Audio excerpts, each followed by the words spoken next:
Olá, boa tarde. Estamos começando mais um CMI Podcast. Hoje vamos entrevistar o nosso querido amigo Daniel do Bem, vereador de primeiro mandato que tem feito a diferença aqui nessa casa. Antes de começar nosso bate-papo, eu queria pedir para que você enviasse esse podcast para os seus amigos, para os seus familiares, curtisse, compartilhasse, escrevesse para a gente o que é que você acha do nosso projeto e não deixar de nos dar esse feedback. Vereador, seja bem-vindo. Obrigado, Elisa. Obrigado, equipe, Júlio, Gilberto, Anne, por ter me oportunizado esse momento também para a gente falar um pouquinho do nosso trabalho, da nossa carreira aqui, estando aí, vereador. Vereador, o podcast, quando nós pensamos nesse projeto, nos veio à cabeça que esse é um espaço para a gente contar a sua vida também antes de chegar até o parlamento.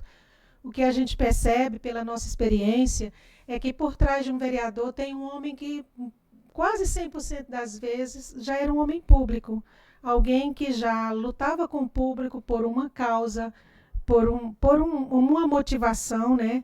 E na sua história não foi muito diferente.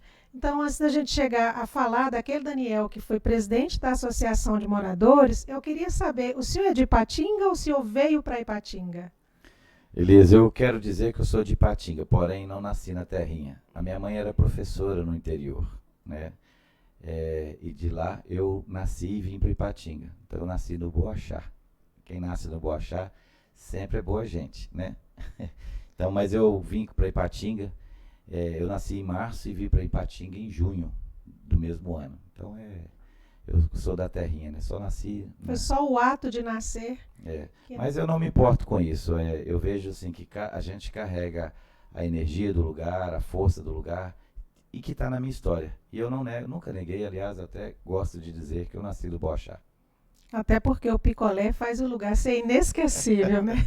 Tá vendo aí? Vereador, sua mãe era professora e o seu pai?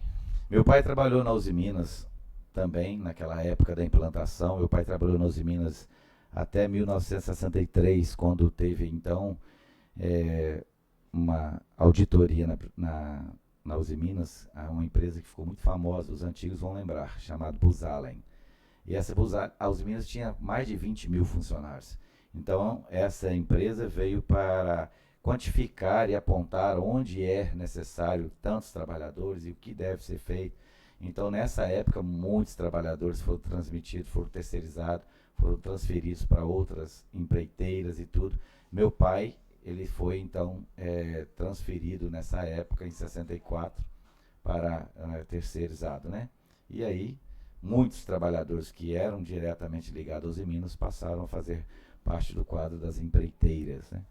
E qual que era a atividade do seu pai? Meu pai, quando ele trabalhou na Uzi Minas, ele foi trabalhar no bandejão. Ele fazia comida para a peãozada e distribuía em caminhões, né? Aqueles panelões gigantes, colocava na carroceria do caminhão e saía servindo as bandejas, né?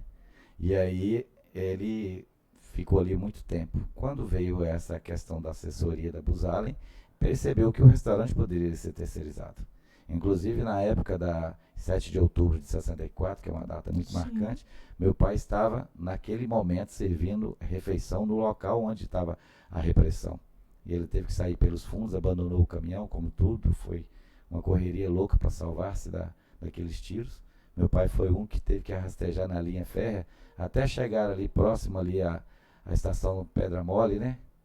Que tem desativada. Aqui no centro de Ipatinga, que hoje é uma estação memória. Sim, Vamos só contextualizar para quem está nos assistindo, quando o nosso vereador fala que o pai participou ativamente, não como na briga em si, né? Não no momento, no não ato. No momento. Ele foi testemunho ocular, digamos assim. Porque em 1964 houve um episódio aqui na cidade de Ipatinga, né, que depois algumas pessoas o estudaram e é considerado o massacre de Ipatinga. Sim. Que teria sido aí um problema entre a polícia militar e funcionários da empresa à época, né, vereador? O governador Magalhães Pinto que deu a ordem de abrir fogo, né? Com isso ceifou-se vidas aqui em Ipatinga. O hospital municipal, por exemplo, leva o nome da Eliana, Sim, que é uma criança que morreu no colo da mãe com a bala na cabeça. Era uma recém-nascida na época. E outros trabalhadores também veio a falecer sendo assassinado na época pela repressão. E você que nasceu nesse período conturbado no país, sentiu alguma coisa ou era uma criança alheia a tudo isso? Não, eu nasci em 69, né? Foi quando Apolo 13 chegou na Lua, eu nasci ali, né? Deslumbrado com a Lua de Ícaro e no caso, materializado com a Lua de Armstrong. Ou seja, a Terra era azul e ali eu nasci. E eu acredito que toda essa questão dos astros, na hora que você nasce, ela te conta uma história, que é seu mapa astral. Então tudo estava providenciado para cada um que nasceu naquela época contar a sua história e que foi convidado para a Festa da Vida. Então eu participei dos anos 70, não cheguei a ver, mas o tri da Copa da Seleção Brasileira. Depois vivenciei um pouco dessa questão da ditadura, mas assim, muito alheio, nunca tive... Criança, né? E mesmo porque eu tive uma das melhores infâncias que uma criança pode ter. Onde o senhor morava aqui em Ipatinga? Eu morava na Avenida JK, que não era avenida, era um trio de boi. Na época ainda existia algumas moradas lá na fazenda da família Jamil, né? Tinha ainda o senhor da... Como é que é o nome? Era 2 homens. Um que tinha lotes pra caramba também, que tem aquela fazenda ali no Ideal. Me esqueci o nome. Mas eram 2 pessoas grandes, assim, que eram bem conceituadas, mas a cidade já estava sendo formada, né? E aí eu morei no Jardim Panorama, e depois disso a gente ficou ali muito tempo. Meu bairro mesmo é o Panorama, e ali tinha uma liberdade muito grande, sabe? Era tipo uma zona rural, era uma área muito, ainda sem poucas casas. Onde a Avenida Gerais era o quê? Um rio? Um Era o rio. riozinho? Ainda está lá, né? Mas a Gerais é bem mais para lá. O JK ali não tinha rio, era uma rua só, depois foi construído. Eu vi construindo a Avenida JK com seu asfalto, brinquei dentro daquelas manilhas que passam esgoto hoje, são manilhas altas, e a gente escondia naquilo ali. Vi construindo o Parque Ipanema, brinquei dentro dos tanapus, raspando aquelas terras, plainando aquilo ali. E brinquei muito de bola no Ribeirão Ipanema, aprendi nadar, foi no Ribeirão Ipanema, brinquei demais da conta. Foi uma infância Muito que bom. hoje, raramente uma criança, eu acredito que nenhuma criança na cidade de Ipatinga que nasce hoje tem condições de ter uma infância tal como eu tive naquela época. Quantos irmãos o senhor tem e qual sua cronologia de nascimento? É o mais novo, é o mais velho? Lá em casa são 3, o Marcos, o Daniel e o Natanael, né? Eu sou o do meio nessa lista aí. Eu sou 11 meses mais novo que o meu irmão mais velho, né? Quando eu fui chamado para a Festa da Vida, meu irmão estava ainda no balaio. Ele nasceu aqui no Hospital Siderúrgica, que na época ainda não tinha o Márcio Cunha, a vida ainda estava iniciando, né? Quer dizer, já tinha o Márcio Cunha, nenhum saguão, mas por fim, era lá em Fabriciano que era feita essas coisas. Ele nasceu lá e eu nasci, como eu disse, na roça, que minha mãe ainda tinha um vínculo, né? Meu pai aqui trabalhando e minha mãe ainda lá na roça.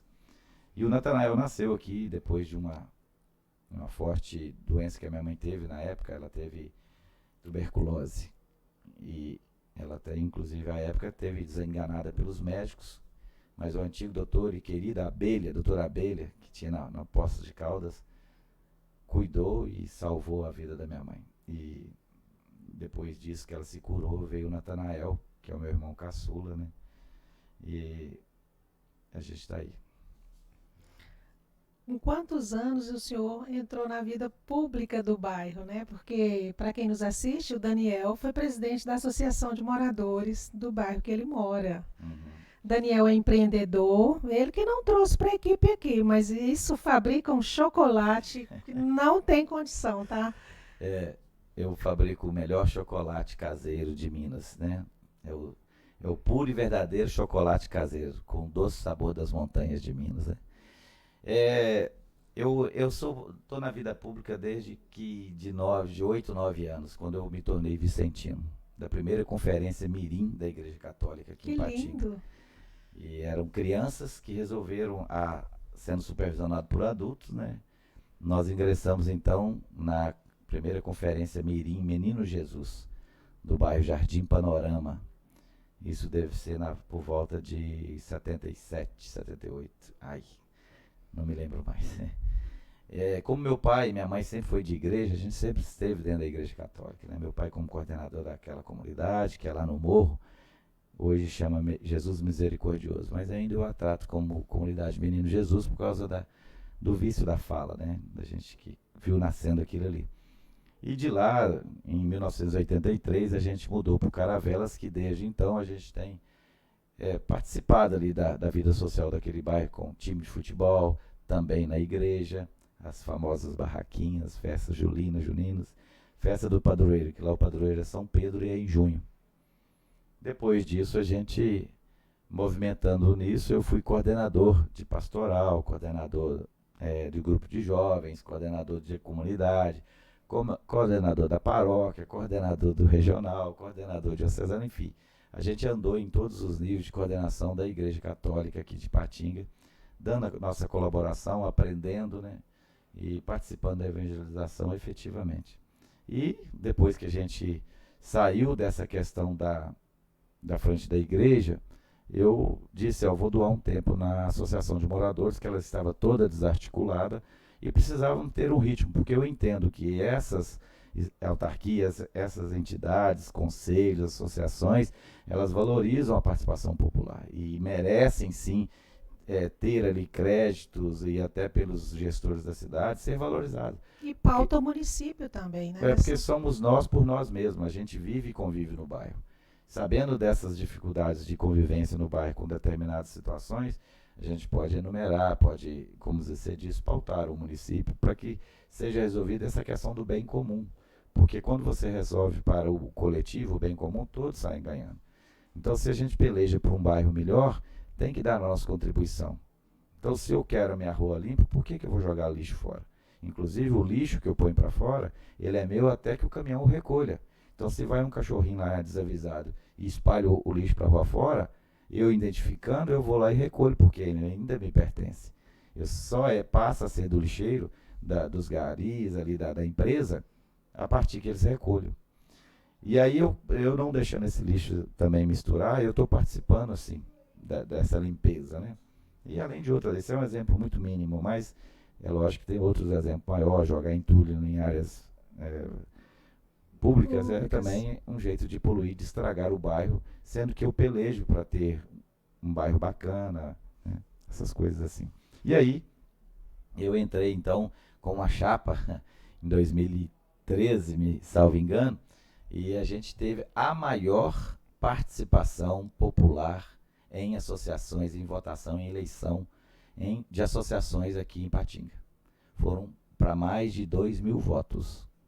E a gente deu conta de mobilizar toda a comunidade, participar do processo. Na época a gente estava concorrendo com uma chapa que tinha o apoio então da prefeita da época, no bairro tinha vereadores, então teve toda uma estrutura entregue para essa chapa para que pudesse trabalhar em prol da eleição. Né?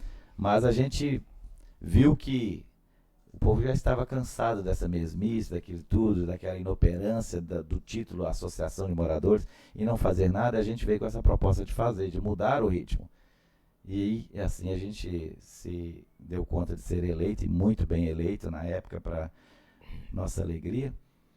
E a gente começou a montar esquemas dentro da Associação de Moradores. Por exemplo, as reuniões ordinárias. Todo mês, na última quarta-feira, a gente tinha na escola do bairro a reunião da Associação de Moradores, encaminhando pedidos, respondendo, e sempre levava um profissional ou um representante do poder público, judiciário, legislativo, para conversar com os moradores e estar ali alinhando as pendências. Então a Associação de Moradores ganhou forma e corpo. E isso que Modeste Vaz fala que a gente deu conta de fazer e transformar a associação numa referência. Depois que a gente deu a colaboração da gente, resolvemos sair e tocamos outro barco, mesmo porque eu já estava em outras demandas, né? O que veio primeiro, Daniel casado ou Daniel psicólogo? Bom, eu sou casado com a Kênia, né? Tenho 3 filhos, a Amanda, que eu sou pai solteiro da Amanda, e depois veio a Laura e o Augusto. Eu não era, eu entrei na faculdade depois de casado. Casei velho, sabe, Elis? Fiquei bobo. Acho que entendo bem disso, né? Casei com 40 anos. Pode, você casou um pouquinho Depois mais de que eu. Se eu você. tivesse te olhado, eu tinha segurado um pouquinho mais. Não, minto. Eu estou brincando porque É o momento, é é o o que tinha de momento. ser. Eu casei com 35 anos, né? E aí, a partir daí que a gente foi montando, eu entrei na faculdade aos 45 anos. Me formei, já tenho uma formação, eu sou psicólogo de formação, mas sou parapsicólogo de coração. Eu tenho uma formação na parapsicologia do Instituto de Parapsicologia e Potencial Psíquico, do Pedro Antônio Grisa, de Florianópolis.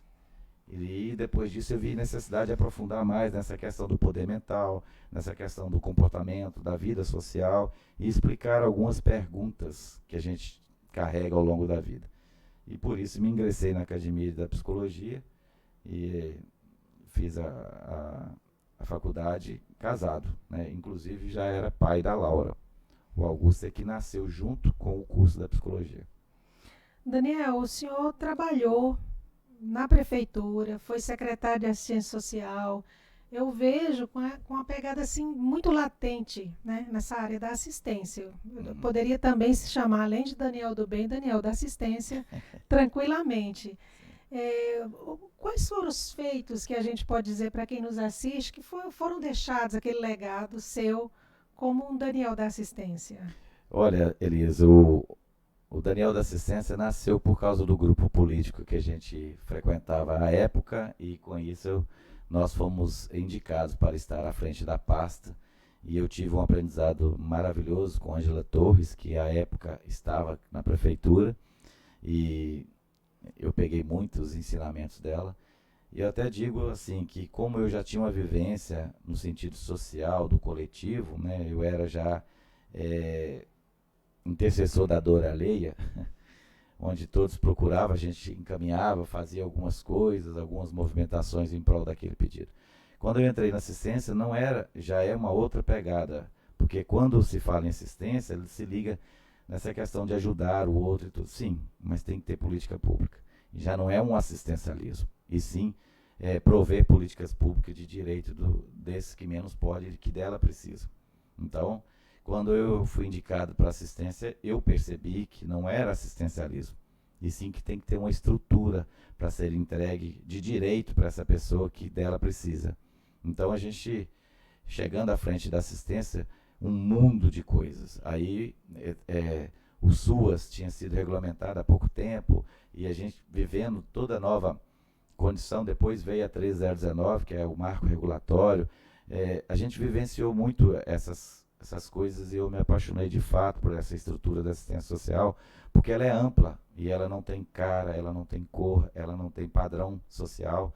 Então, se você precisa de alguma coisa, a porta de entrada na assistência social é os CRAS, que é territorializado. Então tem lá o CRAS de cada território, abrangendo bairros na cidade. E a gente percebendo que precisávamos fazer mais alguma coisa além disso, porque o povo ele é muito largado pela política pública e a ausência do governo faz vítimas. A não aplicação da lei, que já está fria lá no papel, se ele não se interessar por isso e prover aquilo, você está fazendo vítima lá na ponta. E a assistência social, a vida toda, foi, digamos, de uma certa forma, descuidada pelos governos ao longo dos anos. O senhor fala de uma forma mais geral, não em Ipatinga, né? Geral, no Brasil. Então, um grande avanço para a assistência social no Brasil foi a regulamentação do SUAS, né? E isso foi um ganho, né? Então, o SUAS é o Serviço Único de Assistência Social, com toda a regulamentação e tipificação dos serviços. Antigamente, chamava-se asilos, orfanatos, isso tudo foi organizado em leis para que o gestor pudesse, então, operar essa lei pública da melhor maneira possível e alcançar de uma forma correta quem dela precisa. Então, os asilos passaram a ser instituições de longa permanência de idosos, os orfanatos passaram a ser os abrigos, né, também. De menores. E isso é importante a gente perceber que houve ganhos, mas a passos de formiga, nós já deveríamos estar mais à frente. E quando eu estava à frente da assistência, a gente começou a se importar com isso. E uma das coisas que a gente viu e quis valorizar muito foi as associações, as ONGs, que a assistência tem convênio. Fortalecer as ONGs era fortalecer o serviço. serviço de convivência, serviço de média complexidade, serviço de alta complexidade. Precisava fortalecer de que maneira? Aumentando a per capita. A gente deu conta, naquele momento, de aumentar a per capita, que nunca foi recalculada, e entregar isso para as entidades que viviam aí de pedir favores, fazer feijoadas, fazer movimentação de bingo, de ação entre amigos, para dar conta de fechar, por exemplo, a folha de pagamento, a luz, a água. Isso era muito ruim. Com essa per capita aumentando, eles ganharam fôlego. Hoje precisa rever tudo isso, né? As conveniadas ainda precisam ter uma valorização, sempre precisam disso. Tem que ser uma continuidade disso. Para quê? O governo não tem braço para executar todas as necessidades do povo. Aí, o terceiro setor, no caso hoje as OSCs, na época era a ONG, eles têm essa habilidade para fazer, têm a expertise, porque estão no território, estão no local daquela vulnerabilidade. E aí sabem acolher, porque conhecem o problema, né? Então, na assistência foi uma escola de vida muito bonita. Eu devo todas aquelas pessoas que me ajudaram, porque o gestor não faz nada sem os técnicos, sem as pessoas que conhecem, que operam aquelas políticas públicas. Então, tive um time que pôde me explicar, me ajudar e entregar essa valorização a todos os conveniados daquela. E além de conhecer os equipamentos, as políticas públicas, conviver com elas e saber para que cada uma delas foi tipificada e por que elas têm que, e como que elas têm que funcionar, né? Então foi um aprendizado muito grande que eu tive, uma época de ouro que eu considero e levo para a minha vida toda. Daniel, depois de ser secretário, você também foi gestor de alta complexidade. Explica para a gente o que faz um gestor de alta complexidade. Sim, Elisa. Em toda a política pública, seja na saúde, seja na assistência social, tem as complexidades, seja a básica, que está lá no posto de saúde, e na assistência social é os CRAS, a média é o CREAS, Centro Pop, a alta já é os abrigos, né, de crianças, as ILPIs, e na saúde também tem essas complexidades, mas eu fui gestor na assistência social da prefeitura. A alta complexidade cuida de, hoje, na minha época, eram 9 equipamentos, então eram os 3 abrigos de crianças que nós temos na cidade, as 3 ILPIs, que também nós temos na cidade, que todas elas são conveniadas com a prefeitura. Nós temos a La Fraternidade Cristã, que é uma residência inclusiva no Iguaçu, o NAENC, que é outra inclusiva que também. é outra residência inclusiva, e nós temos o Parousia, que é um albergue municipal de acolhimento à população, a pessoas de situação de rua, e a gente administrava todos esses equipamentos. Eu já tive a experiência de ser secretário, então quando eu estive gestor da alta complexidade, eu sabia como que isso funcionava, eu tive essa facilidade, e assim a gente desenvolveu programas, a gente instituiu ali alguns formulários para melhor acompanhamento e supervisão desses equipamentos. A gente fez bastante matriciamento sobre esses meninos, a situação da população em situação de rua. Em 2018, nós demos conta de empreender juntamente com o CREA, com o Centro Pop e o albergue municipal, que é o Parousia, uma ressocialização de 40 pessoas em situação de ruas. Seja para volta ao lar, né, o convívio com familiares, seja alugando um imóvel para ele tocar a vida dele, seja voltar para a cidade de origem para os familiares, enfim. Isso, inclusive, nós tivemos assim bastante reconhecimento da sociedade, sabe? Inclusive do entorno, das cidades ao entorno, porque a gente fez um marco, né? Que você tirar as pessoas da rua é o grande objetivo da política pública, né? Embora temos que entender esse sujeito, essa situação, para ele estar ali e trabalhar nesta dificuldade, seja familiar ou financeiro, ou mesmo um adicto, né, do uso de álcool e outras drogas. Nem toda pessoa que está na rua, ele é um usuário de droga, né? Temos pessoas ali dignas até, porém com a dificuldade de relacionamento, com a dificuldade até profissional. Ele sem conseguir pagar as próprias contas, isso, né? Que foi muito comum na pandemia. Sim, então o gestor da alta complexidade toma conta desses equipamentos que gestam aí a alta complexidade. O que é a alta complexidade? Onde não teve mais diálogo, quebrou a família, não tem a família presente, não tem mais essa convivência. Uma criança que tem que ser abrigada porque ela está em risco lá na família, o juiz manda recolher, tirar do seio familiar, porque ali ela está correndo risco a sua vida. Então manda morar no abrigo. E nós temos na cidade 3 abrigos que fazem esse trabalho de acolhimento a essas crianças em situação de risco. E a gente era o gestor também dessa política pública. Então, foi uma continuidade, sabe, Elis, da população, da minha época de gestor, de ordenador de despesas da assistência social. Momento rico também para a minha vida.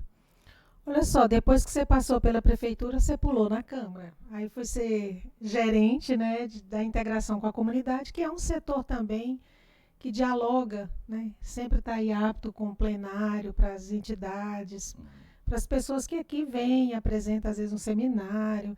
E como é que foi, né? Porque eu acredito que o trabalho do executivo ele é muito diferente do nosso. Sim, não tem lógica, né? Olha, antes de estar na gerência da integração com a comunidade aqui na Câmara, eu fui também assessor de vereador aqui na Câmara. Eu estive trabalhando com o Jadson Heleno, quando no primeiro mandato eu estive no seu gabinete assessorando ele nas suas atividades parlamentares, como a gente tem aqui hoje a Valde, que trabalha comigo, e os outros que estão lá. Então, eu deixei o gabinete, né, de assessor e fui para a prefeitura, retornei para a Câmara como, então, gerente da integração com a comunidade, que é um trabalho totalmente diferente. Ali você faz uma organização dos espaços da Câmara e dos eventos solenes da Câmara. A integração tem essa atribuição, né? Então, foi uma experiência bacana também, onde a gente tem um ambiente muito mais favorável ao trabalho do que no executivo. O executivo é uma correria só, é muita demanda, para pouco espaço de tempo, para pouco manobra de valor orçamentário. A Câmara já é mais tranquilo, dá para você, tendo boa vontade e dedicação, você faz ótimos trabalhos. E a minha dedicação, mais João Paulo, que trabalhou comigo na época, eu acredito que eu dei minha contribuição, aprendi muito lá na integração também, e me entreguei também a isso aí. Foi um momento assim bacana. Eu queria citar, né, que foi sob a sua gestão que nós realizamos a maior audiência pública que essa casa já teve, e eu, como já sou vintenária aqui dentro, falo sem menor medo de errar, que nós catalogamos 430 pessoas dentro dessa casa, debatendo um assunto que tem tudo a ver com você. Nós vamos entrar agora, né, na questão do Daniel, que é um representante do município. Eu diria que o senhor não é mais do município. Eu hoje vejo seu trabalho como um trabalho que já saiu dos limites do município de Patinga. O Daniel do Bem, ele é pai de autista. Eu queria que o senhor nos contasse como é que foi esse diagnóstico do seu filho, se o senhor já tinha percebido alguma diferença nessa criança atípica, e nos falasse de que maneira esse pai de autista, que era algo do seu lar, trouxe essa sensibilidade para o homem que o senhor se tornou. E vem trabalhando o tema com muito afinco. Tem o Daniel antes e depois do autismo, né? Nós mudamos toda a configuração da minha vida depois do Augusto. Foi um marco ser pai de autista, sabe? E aí você mergulha numa outra dinâmica de vida que, poxa, você nunca pensou em estar ali, sabe? E você faz isso com uma necessidade tão latente, porque além de você, temos milhares e com histórias muito mais impactantes, muito mais sofridas e adoecidas do que a minha. E eu digo, não tenho o direito de ficar onde eu estou. E como eu já te contei no princípio, sempre fui intercessor da dor alheia, começando como vicentino e terminando na assistência social. Eu comecei a desbravar isso com uma vontade louca que tivéssemos um lugar para levar os nossos filhos e salvá-los daquele transtorno. Essa era a minha intenção. Meu filho tem que se livrar disso. E eu vendo outras famílias desesperadas, eu pensei, tenho que dar minha contribuição.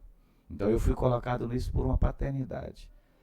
Eu não escolhi estar à frente do autismo, mas hoje desistir não é uma opção mais. Então eu vou estar aqui sempre, porque sempre eu vou ser pai do Augusto, e o Augusto sempre é autista. Então não tem como abandonar isso mais. E eu busco a cada dia, Elis, trazer solução, fluxo de atendimento, políticas públicas, um pouco de refrigério para a vida dessas pessoas. Se você me acompanhar no meu gabinete, você vai escutar histórias que você para, não quero mais isso. E que me impactaram de tal forma que eu cheguei a adoecer. Eu tive que me ausentar do trabalho por 40 dias, porque eu estava com o que na psicologia chama cansaço mental, burnout. É uma síndrome,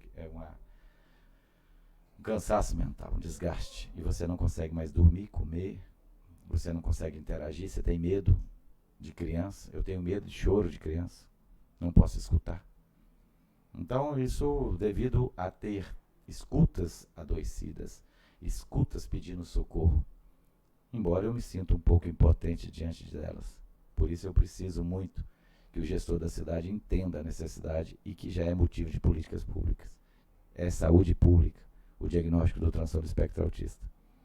Então, eu entrei na faculdade em 2014 e o Augusto nasceu em 2014. Eu iniciei na psicologia, na faculdade de psicologia, e o Augusto nasceu dia 10 de fevereiro. E eu iniciei na psicologia dia 10 de fevereiro. Então, nós iniciamos junto esse estudo. Então, tudo aquilo que o Augusto começou a fazer, eu tenho a Laura também. Eu estou dizendo do Augusto porque é o foco da pergunta. Minha pergunta, né? É em relação ao pai autista. Eu já tinha uma experiência de paternidade em relação a Laura. Então, eu já tinha uma vivência para ela. Então, quando o Augusto nasceu, eu fiquei todo entusiasmado porque eu ia ser pai de um filho. Eu já era pai de 2 meninas. E ele interrompe a sequência de 7 netas da minha mãe. Minha mãe não tem netos, só o Augusto ia ser o primeiro. Então vem toda aquela expectativa, né?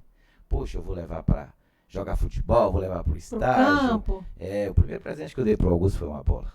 Então, eu criei essa expectativa, né? Então eu vou contar para ele que eu joguei futebol, que eu fui artilheiro, que eu jogava isso, que aquilo outro. Ele vai torcer pro Cruzeiro. Por que você está rindo, Elis? Não, a minha menina torce pelo Cruzeiro, embora seja galo, né? Segue o líder da Série B. Mas meu marido torce pelo Cruzeiro, então quando o Cruzeiro ganha, eu fico feliz, que lá em casa todo mundo fica feliz. Então vai torcer pro Cruzeiro. Então é isso, ele já saiu do hospital com a roupinha do Cruzeiro. A gente cresce, isso é coisa de pai, é coisa de mãe. E aí nós temos essa expectativa em relação ao filho. Esse aí vai ser bacana, né? E aí o Augusto muito quietinho, sempre de bebê conforto, falou, eles falaram que menina era mais tranquila e que menina era mais agitado, se bem que as minhas filhas, ela pula do guarda-roupa na cama, né? Falei, esse aqui vai quebrar a casa, poxa. E aí veio essa observação, ele já estava dando esses sinais. Então, com 1 ano, o Augusto, ele era um menino muito bacaninha, muito fácil de lidar, mas ele atravessava bem as fases do desenvolvimento. Ele sentou, ele ficou de pé, ele engatinhou, ele comia as coisas, ele começou a aprender alguns repertórios de fala, tudo na idade do desenvolvimento global da criança. Então, a expectativa está indo bem. Uhum. E a gente estudando, e aí a gente tinha matéria, fase do desenvolvimento lá na faculdade, e a gente levava exemplos e tudo, até que um dia, o Augusto, ele amanheceu surdo. A gente gritava e ele não escutava. Eu já subiava no portão e já não escondia de mim dentro de casa. O Augusto não olhava mais no meu rosto, nem no de ninguém. O Augusto não abraçava mais. Aí a gente ficou extremamente chocado com aquilo. Esse menino caiu do berço, bateu a cabeça. Veja se ele enfiou aí uma tampa de caneta. Uma tampa de caneta, um feijãozinho um grãozinho de arroz, de feijão. Ou alguma coisa, não tem lógica. Eu só descobri que o Augusto não era surdo porque a televisão estava ligada e passou a musiquinha do desenho da Ursa e a Marcha. Ele correu lá para ver. Querubim, você não tá surdo, não. E aí a gente fez alguns testes e realmente ele não estava surdo. O que é isso então? Se eu chamo ele não olha, se ele não me olha no olho, se ele não me abraça, ele não tem entusiasmo mais para ver. Elis, isso foi desesperador. Para mim, imagina para a mãe. Porque quem ama o filho é a mãe. O pai é mais uma boca para lidar. Isso foi extremamente triste. E minha esposa, vendo o filho não abraçando, vendo o filho não olhando no olho mais, ela entristece, adoece. O casamento fica assim mesmo, por um fio, sabe? 75% dos casamentos da família autista são dissolvidos por causa do diagnóstico, porque esse homem não dá conta de continuar nesse lar tão doente, digamos, com tantos desafios. E essa mãe segue em carreira solo. Mas eu acredito que, mais uma vez, Deus colocou a mão e falou, não, aqui não. Eu juntei e ninguém separa. E foi verdadeiro, que eu demorei tanto para casar. Poxa, eu vou separar tão rápido assim? Eu tenho que ficar pelo menos 35 anos casado, porque eu demorei 35 para casar. Se Deus quiser. Hoje estou com 16. E aí, a gente levou ele na professora que deu aula do desenvolvimento. Que as consultas com neuropediatra, com pediatra, com otorrino, ia demorar. Falei, vamos na Paula. E a esposa chorando demais, com todos os dias. Que idade o neném tinha? 1 ano e 8 meses. A gente levou na Paula, que é uma das mais experientes que nós temos aqui na nossa região. Mais de 10 mil atendimentos autistas, sabe? De cor, sorteado, para lá e para cá. Pois bem, chegamos lá, Paula. Sim, você sabe. Ela fez várias perguntas. Minha esposa quase nunca aguenta não responder. A gente respondendo, participando. Ela fez lá os testes, as escalas. E aí, quem define o laudo é o médico. O psicólogo só faz a hipótese de diagnóstico. No Brasil, quem lauda é só médico, é um ato médico. Mas a psicologia, principalmente a Paula, entende muito de autismo, porque quem lida com o autista é o psicólogo. O médico faz o laudo e some. Né? Depois você vai ver com ele receitas de remédio e tal. Após ela fazer o relatório, ela disse assim, olha, Daniel, pela experiência que você sabe que a gente tem, eu vou te encaminhar para o médico, mas a hipótese diagnóstica do seu filho é autismo. Nessa altura que a gente escuta. Você já tinha contato com outras pessoas nessa realidade? Nunca. A gente só ouvia dizer. Porque lá na academia você vê lá os transtornos, matérias, tópicos. Você não vive, não vivencia, não tem característica, você não tem expertise. O psicólogo, quando sai da academia, ele está mal habilitado a atender uma clínica muito rasa. Ele precisa estudar, ele precisa continuar especializando. Então, ela como já estava nisso há muito tempo, muito experiente, quando ela disse isso, a minha esposa desaba. Porque é mais ou menos assim, Elisa, olha, você tem um ente querido desaparecido, aí o corpo bombeiro, a polícia militar está procurando, e você sempre pensa que vai abrir a porta e ele vai chegar ali. As pessoas sonham, a mãe, principalmente, sonha que o filho está chegando, está aparecendo, ou o ente querido que está desaparecido vai chegar a qualquer momento. No autismo você pensa que aquilo vai sarar a qualquer momento, que aquilo não é nada. Vai chegar na manhã seguinte e o seu filho vai estar correndo, brincando, te olhando, te abraçando. Ou seja, então quando ela falou autismo, achou-se o corpo do ente querido. E a minha esposa sofreu muito com isso. Eu também. Mas a gente precisava continuar, mas a gente não tem muita. Porque a gente fala assim, para onde que eu vou? O que eu tenho que fazer? Porque se olha para um lado é nada, olha para o outro é nada também. Não tem uma porta aberta na cidade, como em outras 95% das cidades, nenhuma porta aberta, nenhum fluxo de atendimento para a família autista. Não existe isso na rede pública. Quem tem dinheiro, o filho está sendo tratado. Quem não tem, o filho está padecendo. E a mãe adoecendo. E a mãe sofrendo com depressão, com ideação suicida. Por isso que é urgente, por isso que eu sou enjoado e cansativo, como diz o governo. Sou mesmo. Vem para cá ver. É muito ruim você ver seu filho. Mexe contigo, mas não mexe com seu filho. E você vendo seu filho todos os dias ficando para trás em relação às outras crianças da mesma idade, eles não têm dor maior que isso. Você é mãe, você sabe disso. Aí começa a idade escolar, o filho já não rende da mesma forma. E o meu filho nem em escola estava, ele nunca foi em creche, porque a gente já ficou louco, né? Bom, então a gente tinha que continuar. 1 ano e 8 meses, a primeira poda neural, tinha toda essa dificuldade nele. Me entristeceu muito que ele não mais olhava para mim, não me abraçava. E eu fiquei muito triste com isso. E aí a gente passou esse ano sabático, né? 1 ano sem sair de casa. E para mim não ficar sem o abraço do Augusto, eu inventei uma técnica, sabe? A técnica da esmagadinha. Todo dia que eu chego no portão, eu começo a cantar de lá de fora mesmo. Tá na hora, tá na hora. Tá na hora da esmagada, pula, pula, corre Augusto. Eu te pego até no susto. E aí pego ele e dou aquele abraço nele, sabe? De frente ou de costas? De Ele frente. te abraça de frente. De frente, e ele não dá um feedback, ele não responde. Tá bom? Aí eu falei que eu vou te esmagar de manhã, de tarde e de noite, viu, rapazinho? Bom, fui nisso. Todos os dias. Tá na hora de abraçar. Abraçar. Pegava o bracinho dele e jogava pra mim assim. Abraça o pai, filho, olha pra mim. Olha aqui, filho, olha o pai. Olha aqui.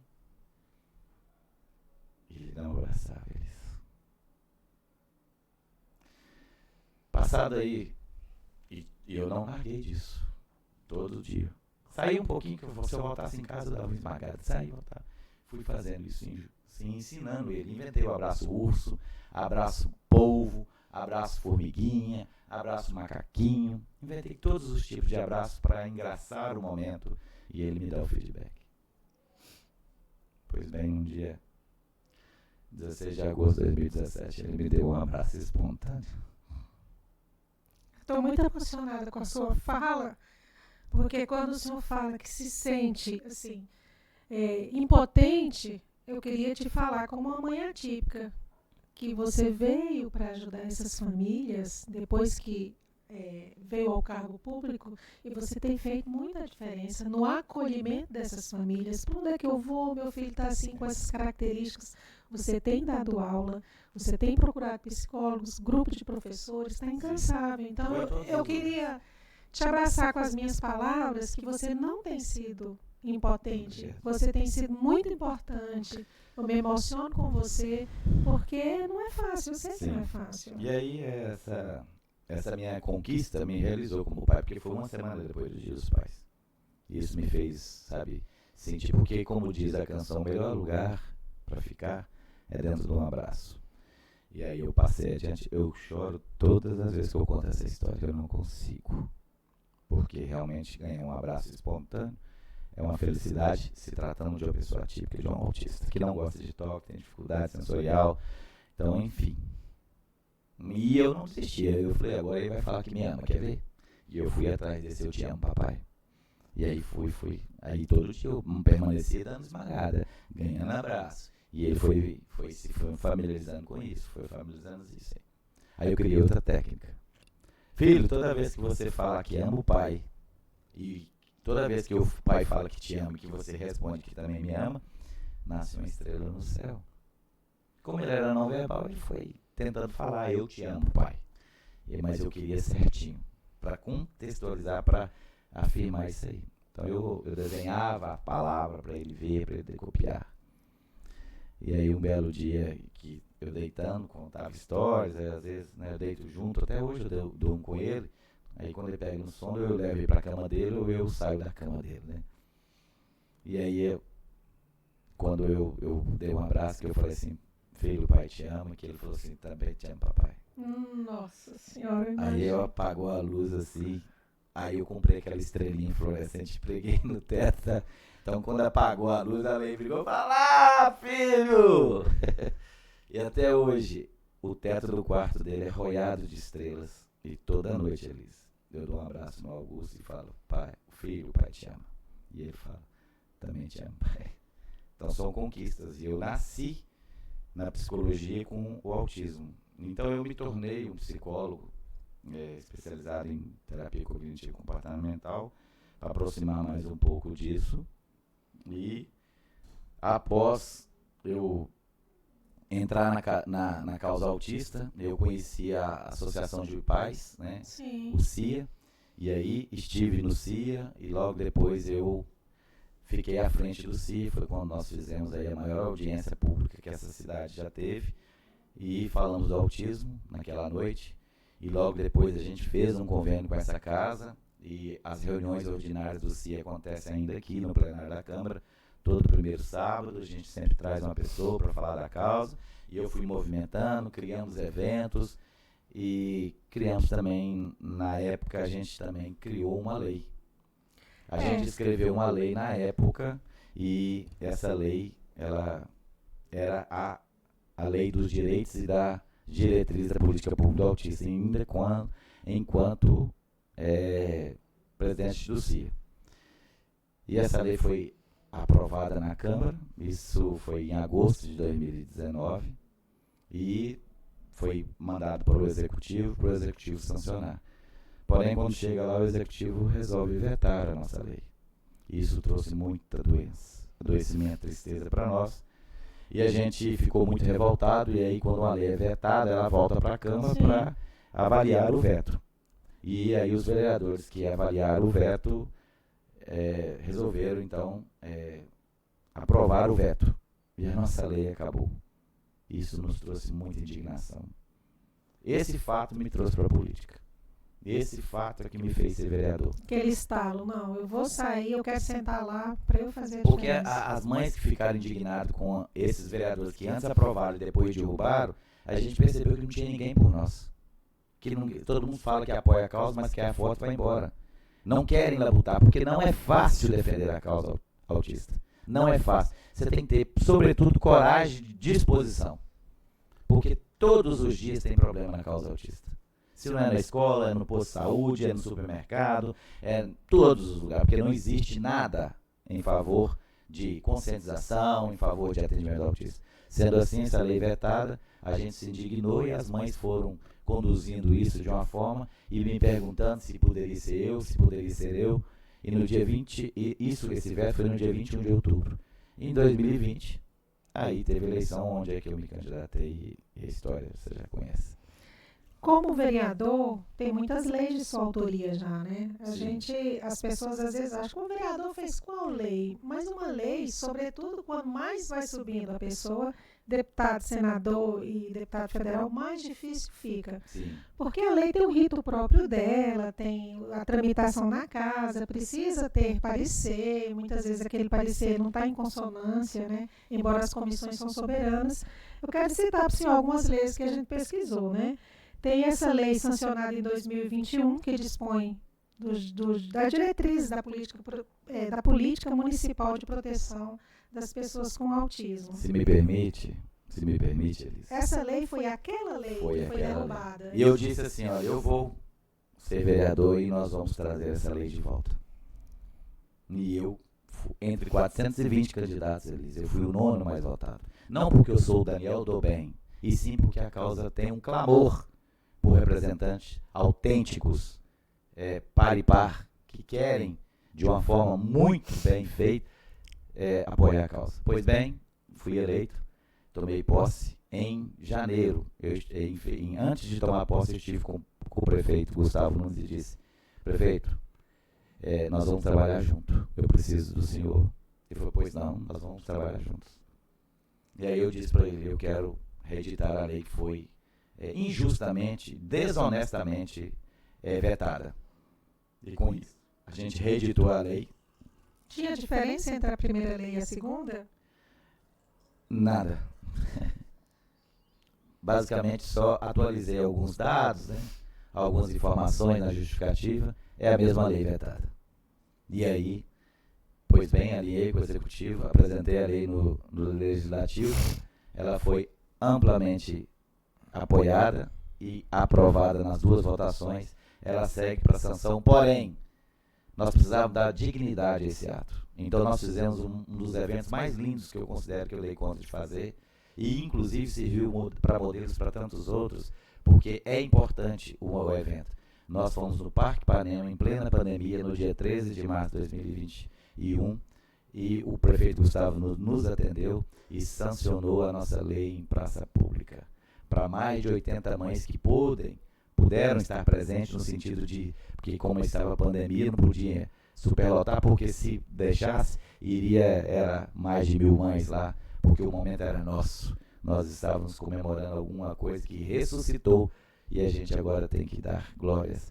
E essa lei é considerada como esse marco na nossa cidade. Foi a minha primeira lei, a 4.138, que diz os direitos e das diretrizes da política pública em favor do autista. Foi sancionada pelo prefeito, com muita honra, com muita dignidade no Parque Ipanema. Isso marcou minha vida como vereador. Pronto.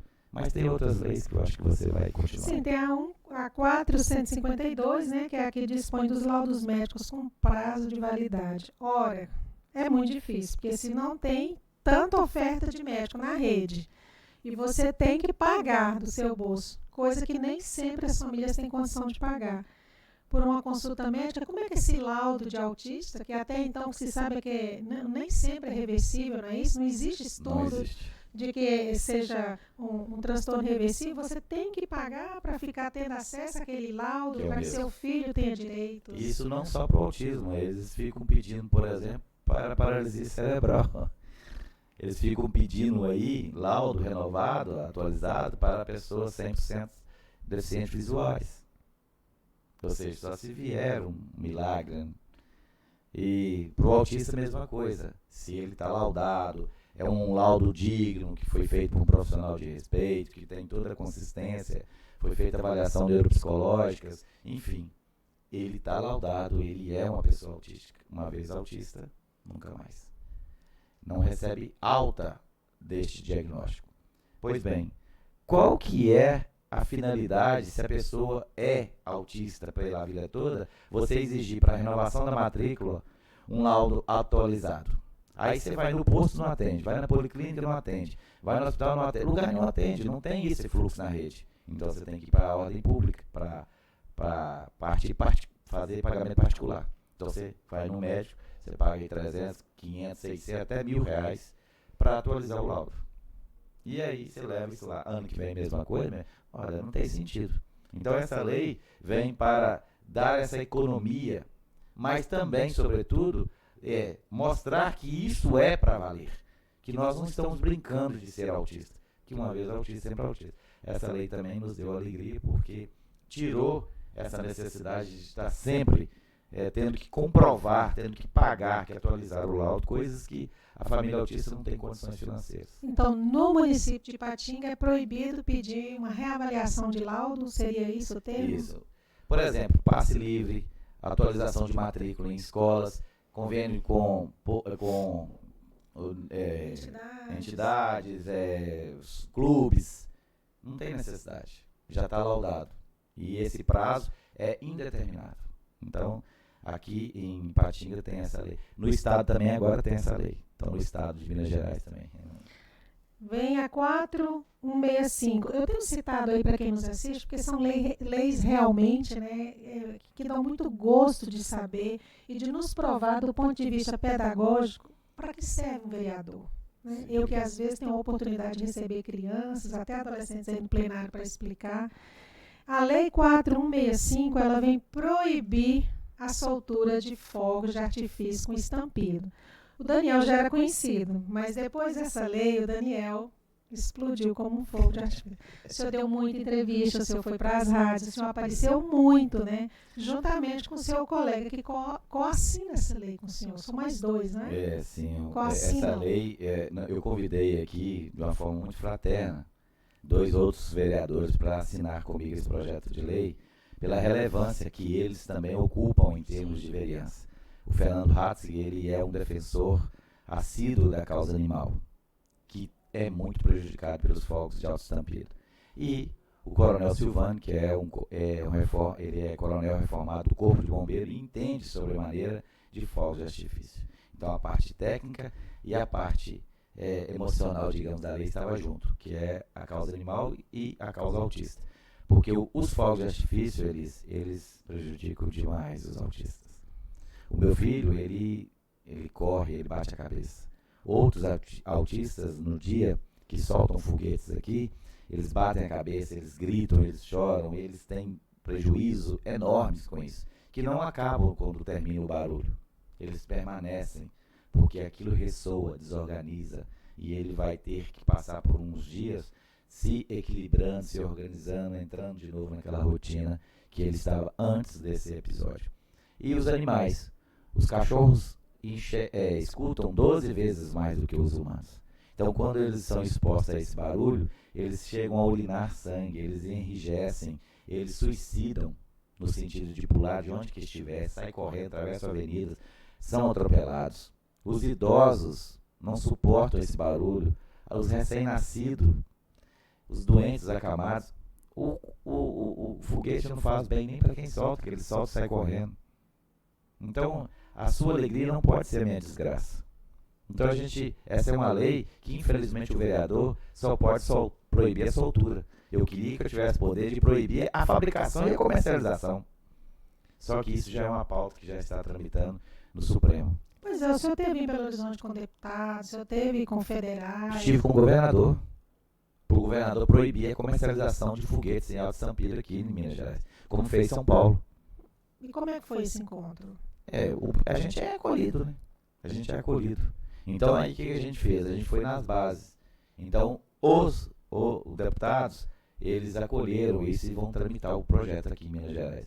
Só que, como você sabe, tem todo um trânsito, todo um caminhar de um projeto de lei. Quanto maior a casa, maior é esse trajeto, mais lento vai se dar e demorado para a aprovação desse projeto de lei. Mas nós não paramos por aí, nós vamos conseguir. Mas aqui em Patinga a gente trabalhou na conscientização. Eu fui em todas as igrejas. Eu falei, padre, Nossa Senhora mandou te avisar que ela detesta foguete. E se o senhor continuar soltando foguete aqui no dia de Nossa Senhora, ela vai passar para a Assembleia de Deus. Pois bem, a gente no dia de Nossa Senhora, que é uma cultura milenária, é uma cultura de anos isso, soltou-se muito pouco foguete. A gente mandou para Galo Loucura, porque ano passado foi ano do Galo, né? O Galo tinha um timaço, ganhou tudo. Lógico, depois de 50 anos, né? Então a pessoa fica muito empolgada, vão soltar foguete, vão tudo, vão aqui. Tinha que fazer esse adendo, né? Aí a gente, lógico, teve um inundado. Naquele dia, eles 4 autistas deram entrada no Mascoinha. 6 cachorros suicidaram. Inclusive com filmagem, 2 deles com a dona filmando ao vivo. Querendo filmar o cachorro para mostrar para os vizinhos o que acontece com o cachorro quando solta o foguete. Só que quando ela foi acompanhando eles, ele pulou da janela do 4º andar. Morreu. Que triste. Então, a gente precisou visitar todos esses emissários. E olha, para minha surpresa, eu fui muito bem acolhido. Quero destacar aqui a Liga de Desporte de Patinga, no Presidente Silvestre. Ele já estava tendo a final do campeonato quando eu o visitei. Ele dispensou as girandas de foguetes que ia soltar lá. Mais de 1.800 foguetes. Não soltou nenhum. Só a torcida que desavisadamente. Mas tinha um locutor lá que sempre avisava, gente, a gente está pedindo para não soltar foguete. Gente. Então o Silvestre, presidente da Liga de Esporte de Patinga, ele comprou a ideia. E não mais, segundo ele, soltará foguetes em campos. Mas tem que continuar fiscalizando. Agora a gente peleja para que essa lei chegue nas pontas, onde de fato tem que ser, porque não dá conta de fiscalizar 300 mil moradores da cidade de Patinga. A gente foi na única casa que comercializa tiros aqui, de foguetes aqui na casa, e já entregamos uma cópia da lei, falamos com o proprietário, tivemos todo um cuidado para avisar em todos os lugares. Fomos na CDL, na CIAP, nós tivemos em televisão, em rádio, em polícia, fomos em todos os cantos para avisar que agora aqui em Patinga é proibido soltar foguete de alto estampido.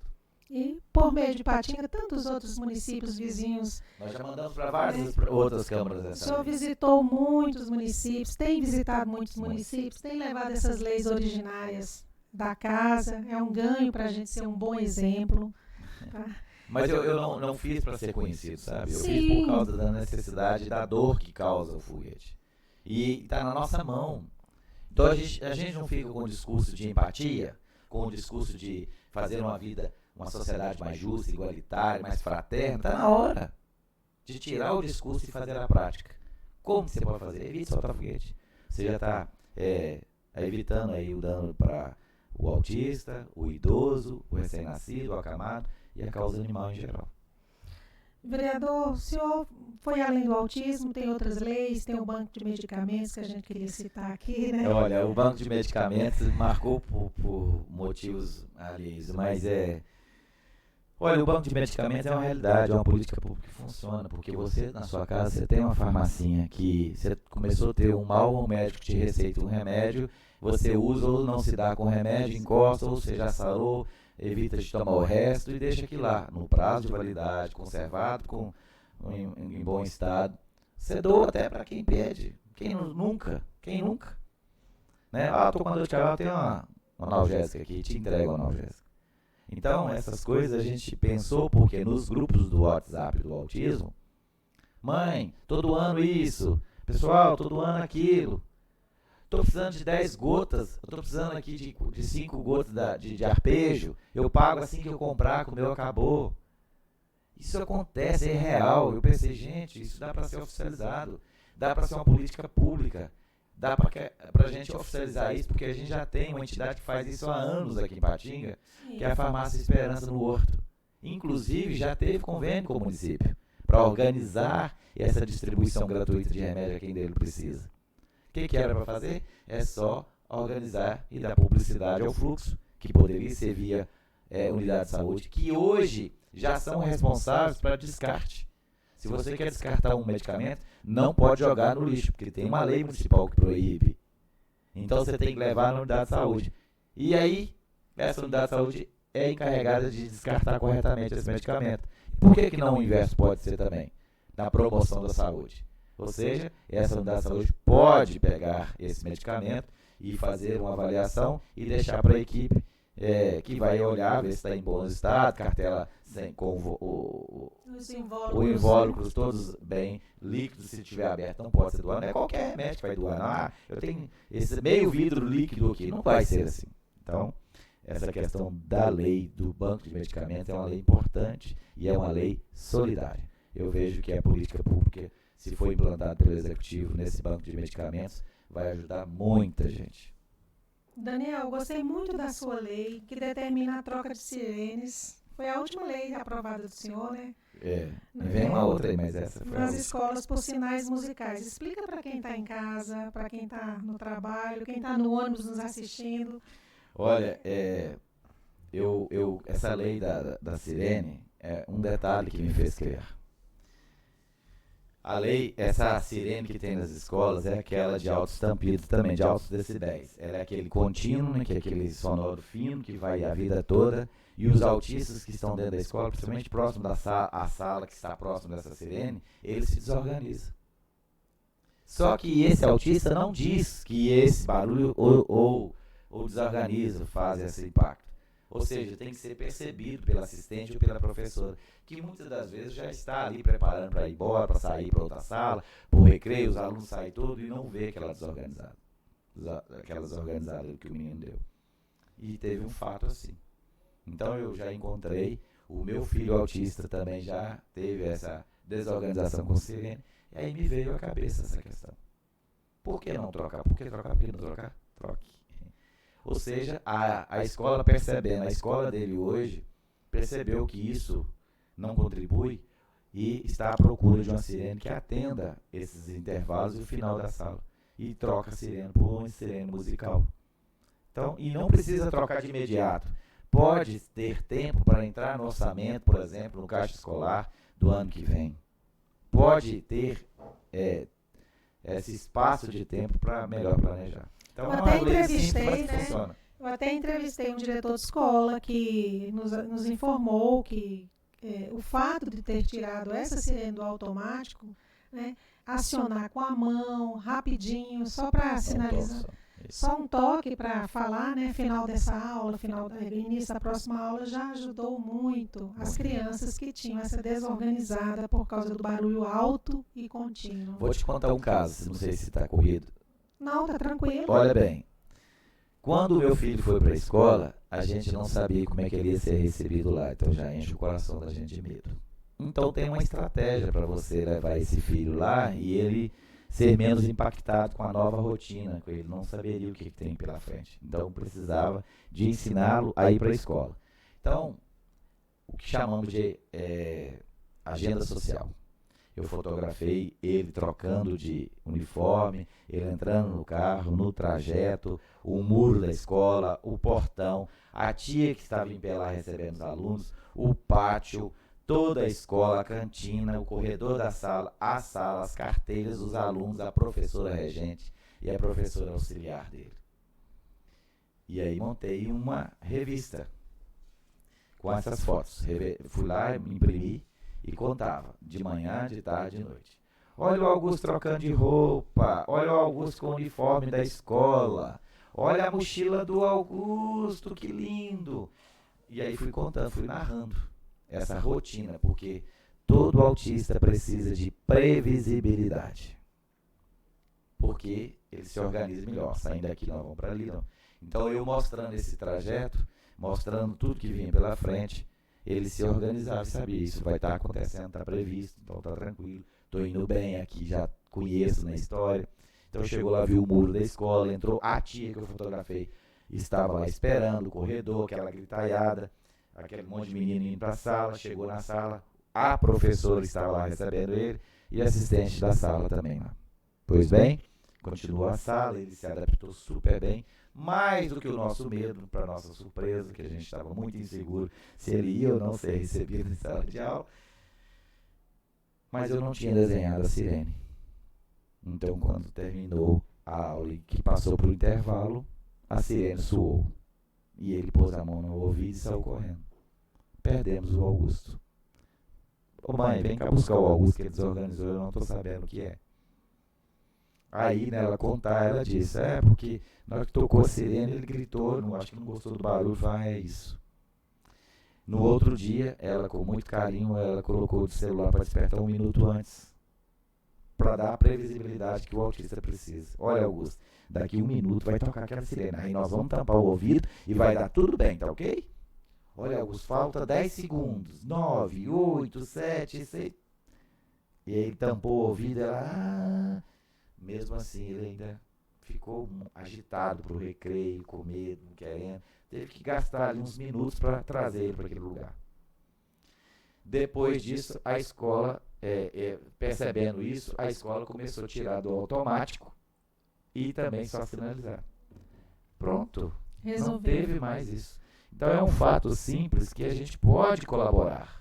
Mas pode política intervir. é isso. Política é colaborar. Por isso que se diz minoria, existe maioria. Se aquela minoria de pessoas precisa de uma legislação específica, né, o parlamentar, quer seja municipal, estadual ou federal, tem que estar atento a essas demandas, né? Sim. Eu também criei uma lei que eu gostaria de falar dela, Elisa, a 4256, que cria o selo Empresa Amiga do Autista. Sim. Essa lei foi criada para incentivar as empresas a contratar autistas. Porque Eles crescem, né? Porque... tem autista adulto, né? Quem não sabe, autista não morre na hora que está com 7 anos e vai embora, não. Ele continua vivo, ele continua crescendo, ele vai ter testosterona, ele vai querer transar, ele vai querer namorar, ele vai querer ficar bonito, ele vai querer carros, ele vai querer aprender a dirigir, ele vai querer ir e vir, porque o autista pode estar em todo lugar. Pois bem, também no trabalho. Hoje não, o autista é considerado pessoa com deficiência, pela legalidade, pelo guarda-chuva da lei. Então ele pode entrar na lei de cotas da empresa. E a gente vendo essa dificuldade, porque o autista, quando ele precisa entrar na lei de cotas, ele concorre com um amputado, por exemplo, que tem uma mão amputada que é PCD. Só que a prova que vai para o cara amputado, que tem habilidades cognitivas, é a mesma que vai para o autista. E o autista ele tem muita dificuldade de interpretação, de subliminar. Sim. Então, naquela avaliação, geralmente ele vai mal. Na psicoteca ele vai mal. Então precisa adaptar, e as empresas não querem adaptar. Não tem necessidade de adaptar. Aliás, essa palavra, que é a palavra bonitinha que tem por aí, como é que ela chama? Inclusão. É só uma palavra bonita numa frase de efeito, que na prática requer muito mais cuidados. Então, a gente criou essa lei para incentivar as empresas a abrir as portas para os autistas. Sabe por quê, Elis? O autista não conta mentira, o autista não faz piadinha sem graça, o autista não é desleal, o autista é aplicado, ele é determinado, ele é obediente e ele obedece às regras. Então, para uma empresa, ele é um ótimo funcionário. E aí, nós tivemos 2 bons exemplos aqui na cidade. E nós conseguimos fichar um autista com uma certa dificuldade, provando em laudos, pedindo 3, 4 laudos, enfim, nós conseguimos fichar esse autista.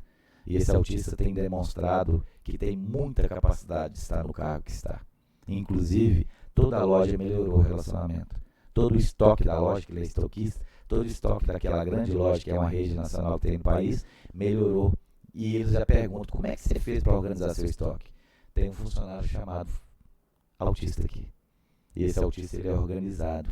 Ele não deixa. Se ele recebe uma ordem que é para colocar todos os códigos de barra para frente, para facilitar a leitura ótica, assim ele faz. Parece ser uma ordem tão banal, tão óbvia, mas os outros não faziam. O autista faz. Ou seja, o autista ele é determinado, o autista pode sim ser funcionário. É lógico que para alguns outros que têm comorbidade, precisamos entender essa limitação.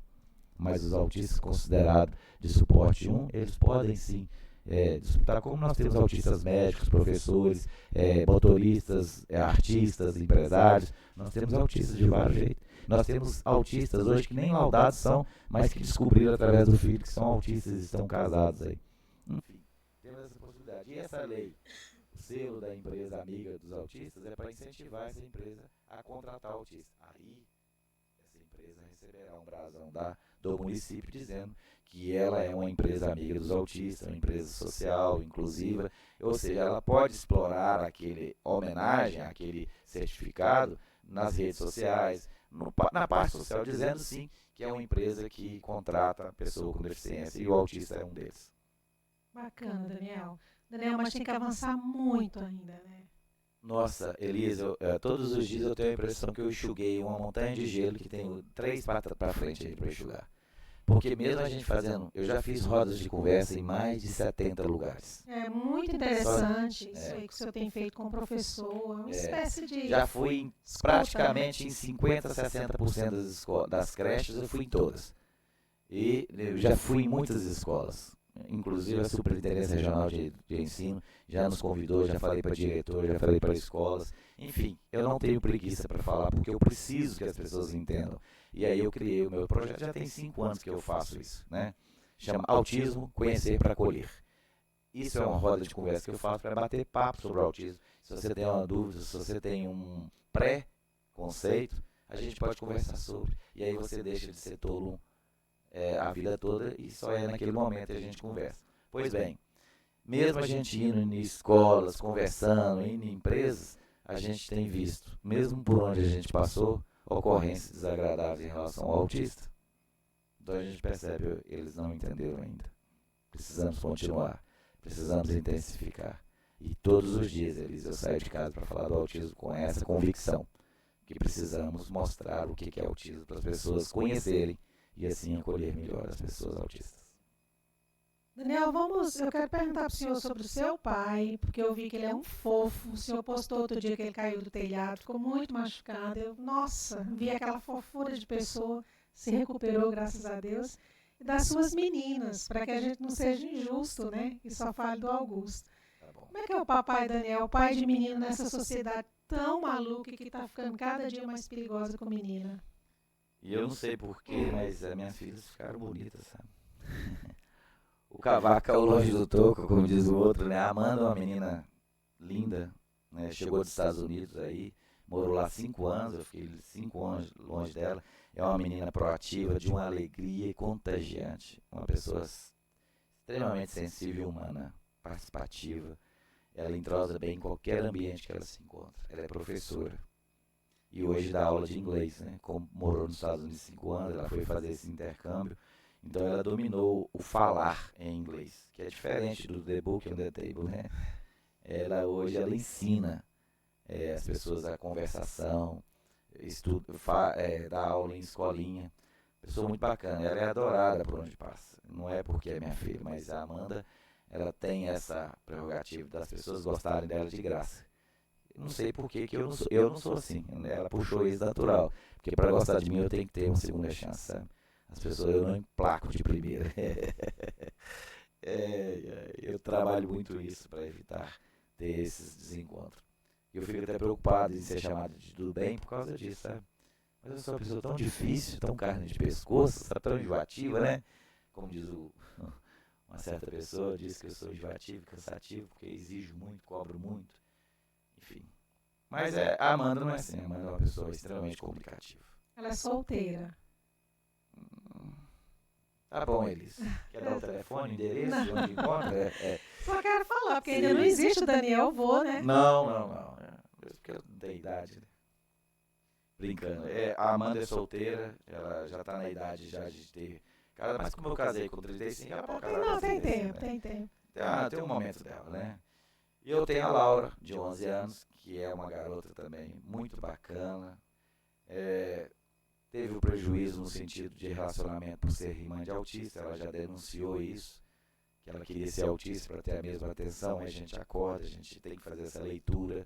Então ela chama atenção com esses comportamentos adversos para que a gente tenha cuidado.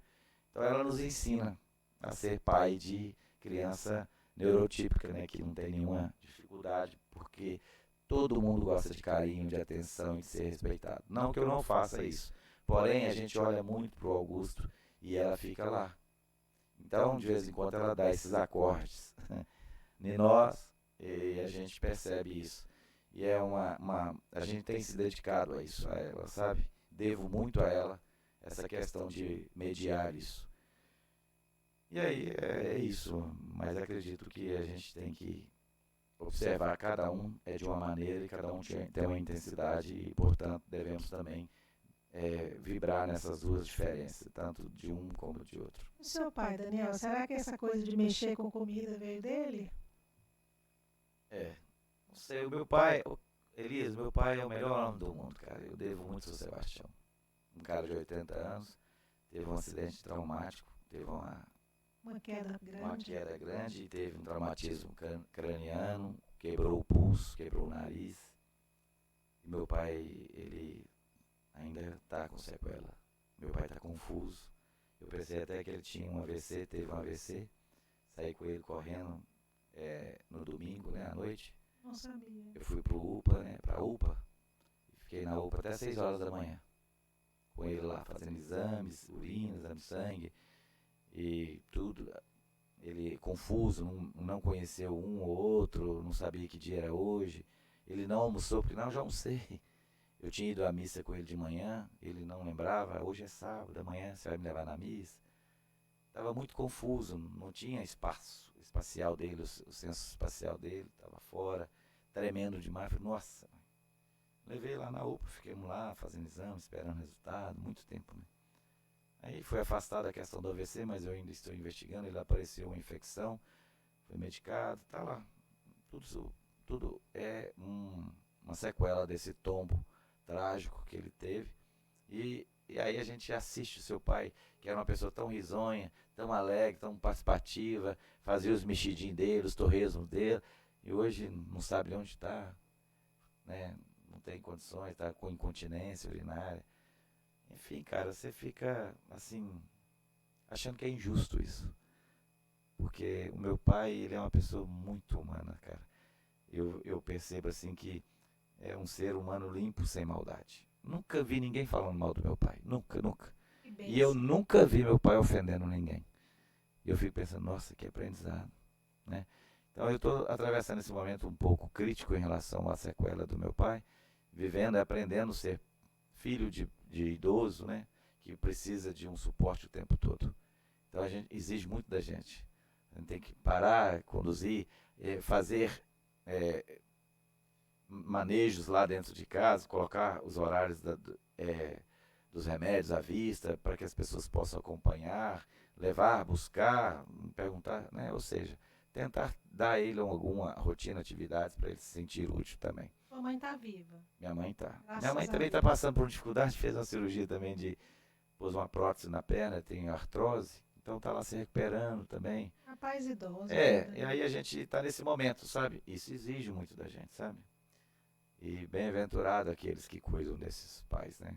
Eu vejo que é a nossa oportunidade de reeditar o carinho que a gente recebeu quando a gente podia menos. E talvez seja isso um mau legado que a gente deixa para os filhos, né?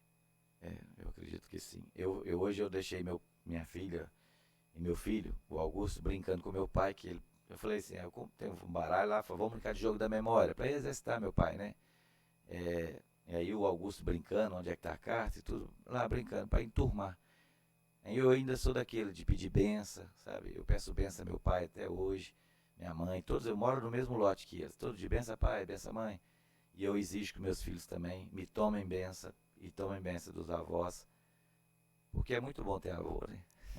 Infelizmente eu não tive. Dia 25 agora de julho é dia de Santana, né? Dia dos avós. Então a gente percebe que essa data é importante para os netos lembrarem que o lado carinhoso da paternidade, da maternidade está nos avós. Daniel, esse espaço é seu para você falar sobre o que você quiser agora, sobre o que você ainda vai fazer, Você vai continuar tentando ser esse incansável. Olha, Parlamento, vocês têm 2 anos ainda, né? Não tem nem 2 anos de mandato. nós temos ainda, eu estou há 19 meses, né, no mandato. Acredito que nós vamos ter 48 meses, então falta mais um pouquinho que metade ainda. E a gente a gente se transformou em referência para a pessoa com deficiência na cidade, sabe? Toda pessoa que tem deficiência, a gente é porta aberta para atender as suas demandas. Nem tudo a gente dá conta de responder no sentido efetivo, mas a gente busca. E o meu propósito era isso. É estar como referência da pessoa com deficiência, do autista, de fato, não só de papo de poesia. E que modéstia vão as favas, eu tenho conseguido combater um bom combate. Estou nesse fronte buscando, juntamente com o Executivo, que estabeleça políticas públicas em favor do autista, em favor da pessoa com deficiência, para que transfira para ele toda a sua dignidade da pessoa humana, para que de fato ele seja visto, ouvido e acolhido. Então eu não estou brincando de ser vereador, sabe? Está me custando muito, porque eu tenho saído muito, eu tenho deixado muito o Augusto sozinho. Eu tenho deixado muito para minha esposa, Kênia, sozinha, tomar conta. Mas não tem guerra sem mortes. A gente precisa estar nesse fronte porque eu quero mesmo, ao término do meu mandato, que a gente entregue alguma coisa, sabe? Não sou eu que faço, é o Executivo. Mas eu tenho cobrado insistentemente o prefeito para que ele atenda, mesmo antes de construir os prédios que ele está desenhado a construir. Mas que ele faça atendimento aos autistas. Não precisa de luxo, pode ser uma casa simples, mas que tenha ali o psicólogo, o TO, a fono, que ele compre consultas com psiquiatra infantil, com neuropediatra. Ele tem que começar a atender autistas. Nós já estamos há 20 meses no cargo, nós precisamos já, de imediato, criar um fluxo para a pessoa com transtorno do espectro autista na cidade. Nós precisamos facilitar a vida dessas mães que estão aí sofrendo, adoecendo por ser mãe de autista. E elas não têm culpa. E outra, não é privilégio, é direito, está na lei. E nós temos tanto a lei municipal que garante ele o ato de fazer, como nós temos a lei federal, a lei Berenice Piana, a lei do Estatuto da Pessoa com Deficiência. Então a gente pede para ele acelerar esse processo, para que ele tenha então sensibilidade aflorada a cada dia, para que ele possa de fato startar o fluxo de atendimento ao autista. Quando você tem um filho que está querendo investigar, aonde que você vai levá-lo? Ali, ó. Procura tal lugar e lá vai ter as pessoas capacitadas para receber, para acolher. Dar dignidade a essas pessoas. Essa é a minha luta. Então, ao término do meu mandato, eu espero ter concluído esse endereço, esse lugar, de fato, esse fluxo, sabe? Precisamos ser rápido, porque a criança hoje que tem 3 anos, é a idade ouro de intervir. Por exemplo, as creches conveniadas, o valor transferido não dá a capacidade de capacitar, de contratar pessoas para cuidar dos autistas que já estão chegando laudados lá na porta. A gente tem que pensar aí aquela idade ouro de intervir. Então a gente tem que acordar para essa política pública e fazer de fato isso aí. Porque nós precisamos continuar, sabe? Eu estou pedindo menos política, mais empatia com essa causa.